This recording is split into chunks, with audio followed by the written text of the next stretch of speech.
Hello students, मैं उम्मीद करता हूं कि आप सब बहुत बढ़िया होंगे और आपकी एचएएस 2026 की तैयारी बहुत बढ़िया चल रही होगी।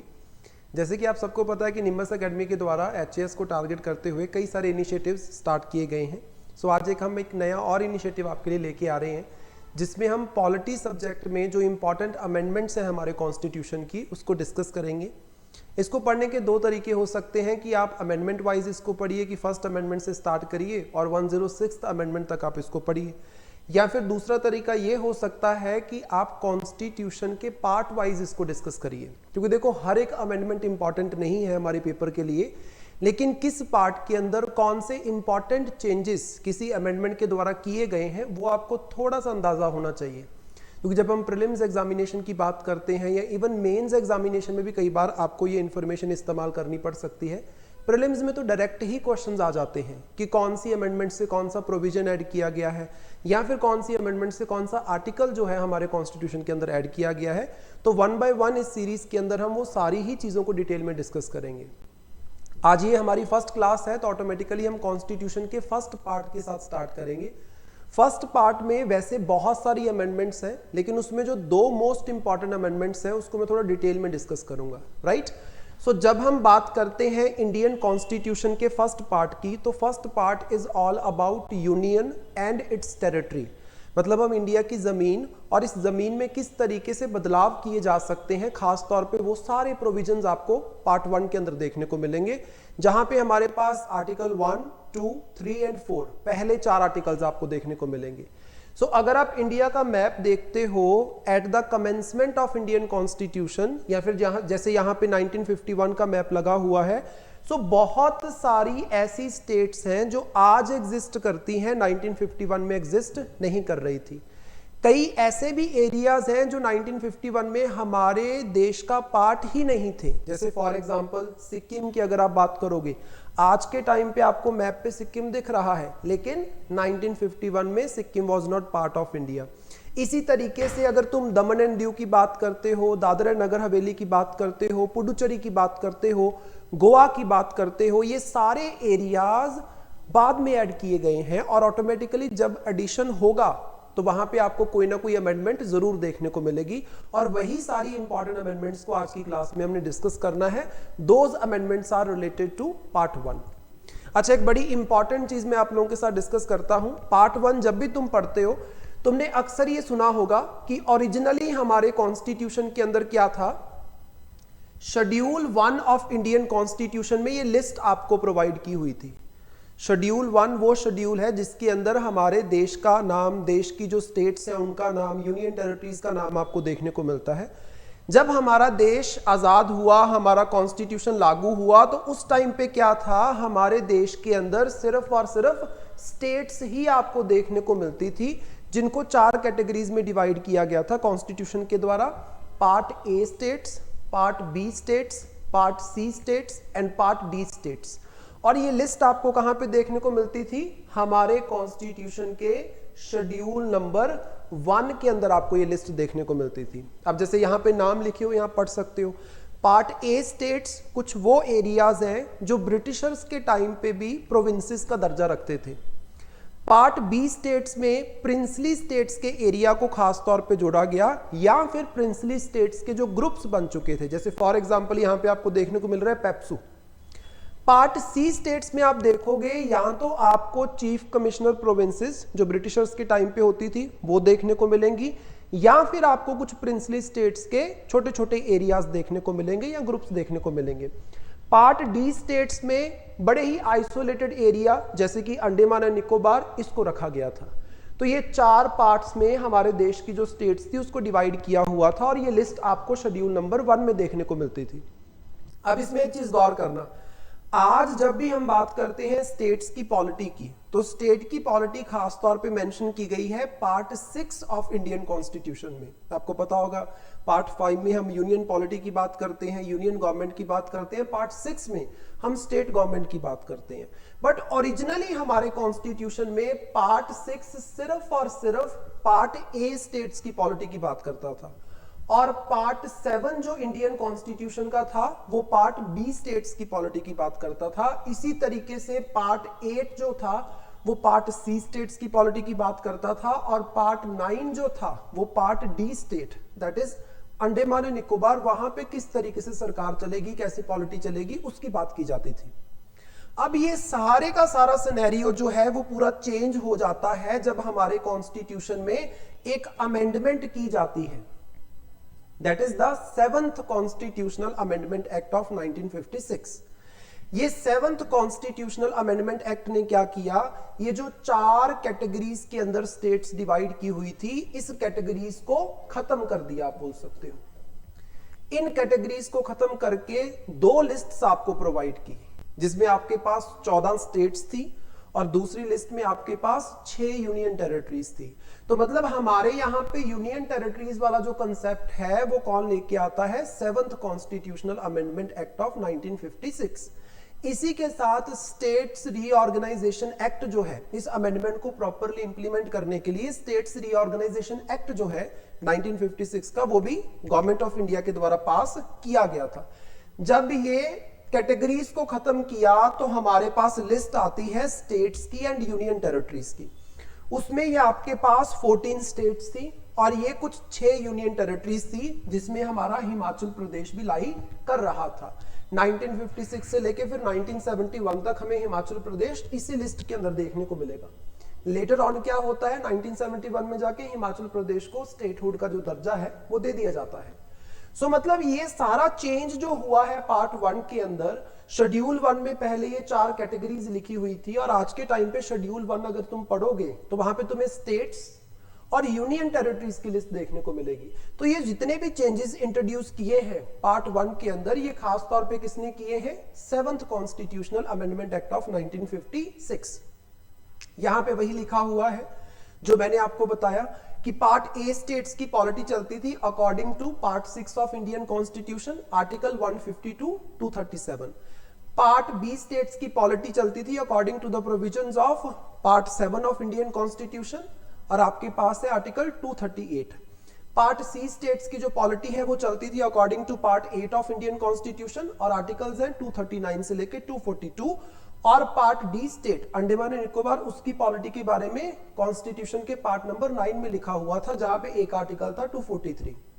अब जब ये 7th amendment act, constitutional amendment act 1956 पास हुआ, तो इसने क्या किया, इसने स्टेट्स के लिए एक पार्ट रख दिया, that is part A, that is part 6, sorry, states के लिए एक कॉन्स्टिट्यूशन का पार्ट बच गया, दैट इज पार्ट 6। इसके बाद स्टेट्स की जो पॉलिटी है आज के टाइम पे अगर तुम देखोगे तो पार्ट 6 के हिसाब से चलती है।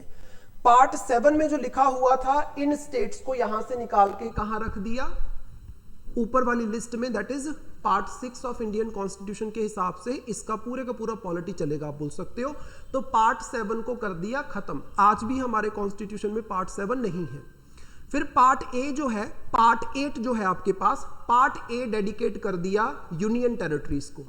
अब देखो, अंडमान एंड निकोबार को निकाल के यूनियन टेरिटरी में डाल दिया जाएगा, पार्ट बी के अंदर कुछ एरियाज को निकाल के यूनियन टेरिटरीज में डाल दिया जाएगा।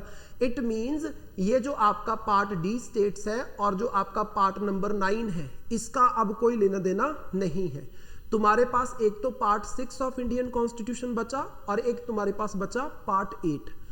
पार्ट 6 पहले भी स्टेट्स की पॉलिटी की बात कर रहा था। अब ये जो 14 स्टेट्स बनी है, इनकी पॉलिटी किसके हिसाब से चलेगी, पार्ट 6 के हिसाब से। जो 6 नई यूनियन टेरिटरीज बनी है, इन यूनियन टेरिटरीज की पॉलिटी किसके हिसाब से चलेगी, पार्ट 8 के हिसाब से। Earlier part 8 was about part C states, और ये वाला जो पार्ट है ये खत्म हो गया, ये पार्ट भी क्या कर दिया गया, खत्म कर दिया गया। अब गौर करना, आज के टाइम पे तुम्हें कॉन्स्टिट्यूशन में पार्ट 9 जरूर देखने को मिलेगा, लेकिन ये पार्ट 9 जो है 73rd constitutional amendment act of 1992 ने ऐड किया है। दैट इज वाई आज के टाइम पे जो पार्ट 9 है ये पंचायती राज इंस्टीट्यूशंस की बात करता है, और स्टेट्स जैसे कि पार्ट डी स्टेट्स जैसी कोई बात ये नहीं करता। Original part 9 was removed by 7th amendment, part 7 was removed by 7th amendment.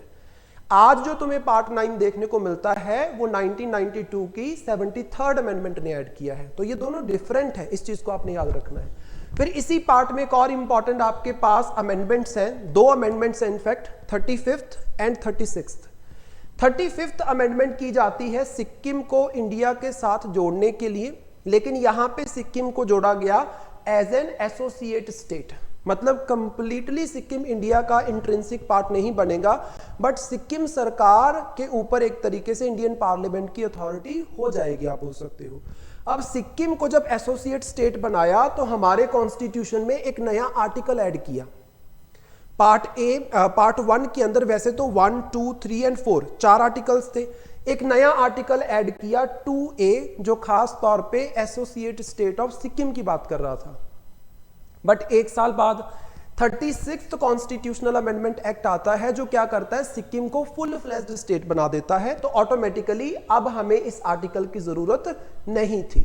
तो इस 36th अमेंडमेंट 1975 ने सबसे पहले सिक्किम को जो एसोसिएट स्टेट का दर्जा दे रहा था, दैट इज आर्टिकल 2A, उसको खत्म कर दिया और सिक्किम हमारे देश की 22nd स्टेट बन जाती है 1975 के अंदर जाकर।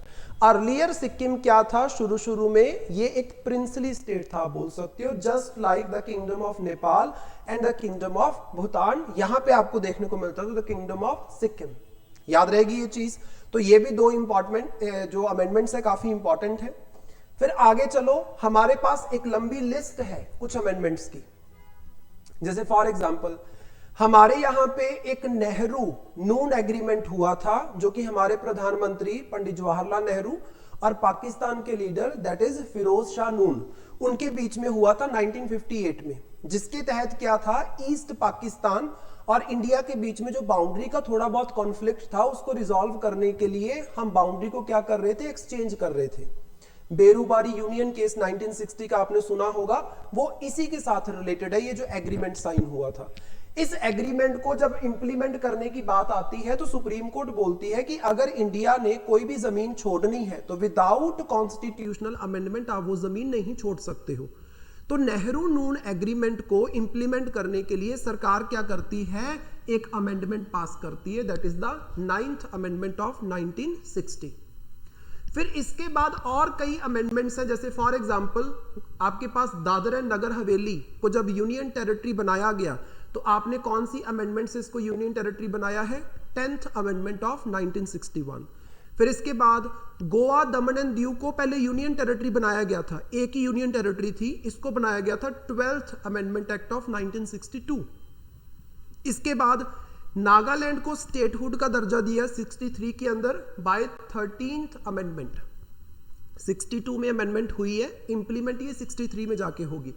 फिर उसके बाद यूनियन टेरिटरी ऑफ पौंडीचेरी, जिसको लेटर ऑन पुडुचेरी बनाया गया, इसके लिए अमेंडमेंट हुई थी 14th अमेंडमेंट ऑफ 1962। फिर Punjab, Haryana and union territory of Chandigarh create हुए थ्रू 18th अमेंडमेंट ऑफ 1966। ये देखो, ये याद करने वाली चीजें हैं, इसमें ज्यादा घुसने की जरूरत नहीं है आपको। फिर आगे चलो, सब स्टेट ऑफ मेघालय बनाया गया bye 22nd amendment act of 1969। सब स्टेट का मतलब क्या है, विद इन सिक्किम एक ऑटोनॉमस स्टेट आप बना रहे हो। फिर उसके बाद मणिपुर एंड त्रिपुरा को स्टेट्स का दर्जा दिया। 7th अमेंडमेंट ने इसको कौन सा दर्जा दिया था, यूनियन टेरिटरी का। लेटर ऑन इसको क्या बना दिया गया, स्टेट बाय 27th अमेंडमेंट। और साथ ही साथ मिजोरम एंड अरुणाचल प्रदेश को यूनियन टेरिटरीज बनाया गया by the same amendment, 27th amendment act of 1971। इसके बाद सिक्किम को स्टेट हुड का दर्जा मिलता है फुल फ्लेज्ड स्टेट का बाय 36th अमेंडमेंट, जैसे हमने डिस्कस किया। फिर स्टेटहुड मिलती है अरुणाचल प्रदेश को बाय 55th अमेंडमेंट, और उसके बाद स्टेटहुड मिलती है गोवा को बाय 56th अमेंडमेंट। तो ये कुछ इंपॉर्टेंट अमेंडमेंट्स हैं जो इस पार्ट के साथ रिलेटेड हैं। अब आप लोगों का सवाल होगा कि सर इसके अलावा भी तो, इसके बाद भी तो बहुत सारी स्टेट्स बनी हैं, बहुत सारी यूनियन टेरिटरीज बनी हैं, जैसे union territory of Jammu and Kashmir, union territory of Ladakh या तेलंगाना स्टेट बनी है, तो क्या स्टेट बनाने के लिए हर बार अमेंडमेंट पास करना जरूरी होता है? Answer is no. बिना आर्टिकल 368 को फॉलो किए, बिना अमेंडमेंट पास किए भी स्टेट्स को क्रिएट किया जा सकता है, यूनियन टेरिटरीज को क्रिएट किया जा सकता है बाय पासिंग एन एक्ट।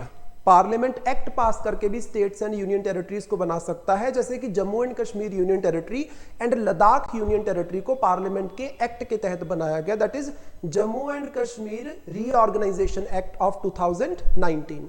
तो बहुत सारी अमेंडमेंट्स आपको पढ़ने की जरूरत नहीं है, जो मैंने आपको बताई हैं कुछ इंपॉर्टेंट वाली हैं। उसमें भी जो पहले मैंने आपको बताई 35th, 36th and 7th amendment, वो थोड़ी ज्यादा इंपॉर्टेंट है, राइट। सो आई होप आपको ये वीडियो पसंद आई होगी। सो इसी तरीके से आगे भी हम इस सेशन को कंटिन्यू करेंगे। नेक्स्ट जो सेकंड पार्ट है सिटीजनशिप वाला, उसके रिलेटेड इंपॉर्टेंट अमेंडमेंट्स आपके लिए रिकॉर्डेड फॉर्म में लेके आएंगे। So thank you so much and best wishes for your preparation.